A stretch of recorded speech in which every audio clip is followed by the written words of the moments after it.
દોસ્તો સીઆર પાટીલે ઉપાડો લીધો, અહીંથી ધારાસભ્ય તોડું, અહીંથી તોડું, ત્યાંથી તોડું, ઓલાને લઈ લઉં, આને લઈ લઉં, આને લઈ લઉં.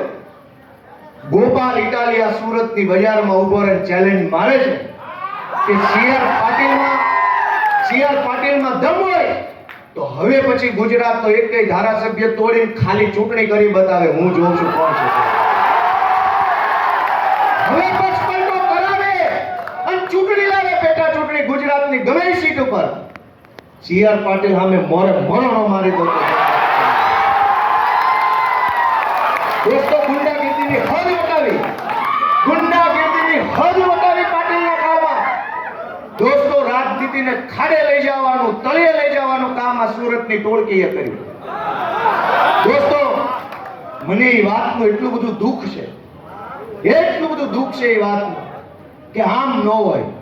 આ ગુજરાત સરદાર પટેલ, મહાત્મા ગાંધી જેવા પુરુષોનું ગુજરાત છે, જેણે આખી દુનિયાને દિશા બતાવી.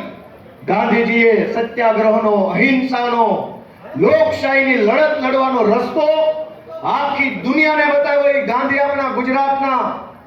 જે સરદાર પટેલે માણસને બળુકો બનાવવાનું કામ કર્યું, ખેડૂતો માટે સત્યાગ્રહ કર્યા, સરદારનું બિરુદ મળ્યું ખેડૂત માટે લડતા લડતા.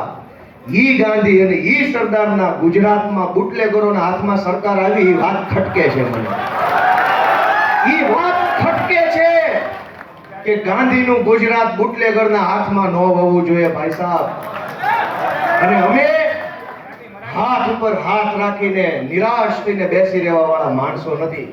અમે સંકલ્પ કર્યો કે કોઈ બોલે કે કોઈ ન બોલે, કોઈ લડે કે કોઈ ન લડે, કોઈને ફરક પડે કે ન પડે, ગોપાલ ઇટાલિયા, આમ આદમી પાર્ટી ઈ લડશે, બોલશે, અવાજ ઉઠાવશે ને બુટલેગરોને હટાવી જનતાનું શાસન લાવશે. અને આઝાદીની લડાઈમાંથી આપણે શું શીખ્યા કે એક ગાંધી બાપુ, એક સરદાર પટેલ, એણે એવો સંકલ્પ લીધો કે હું આ દેશને અંગ્રેજોની ગુલામીમાંથી આઝાદ કરાવીશ. ગાંધીજી પાસે શું હતું? પૂરા લુગડાઈ નહોતા પહેરવા માટે, બીજું તો શું હોય? સરદાર પટેલ પાસે શું હતું? કોઈ વસ્તુ નહીં, એક મક્કમ મનોબળ. અંગ્રેજો પાસે પોલીસ, અંગ્રેજો પાસે તોપ, અંગ્રેજો પાસે બંદૂક, અંગ્રેજો પાસે પૈસા, અંગ્રેજો પાસે ગુંડા, અંગ્રેજો પાસે તમામ સત્તા, અને એક બાજુ ગાંધી અને સરદાર.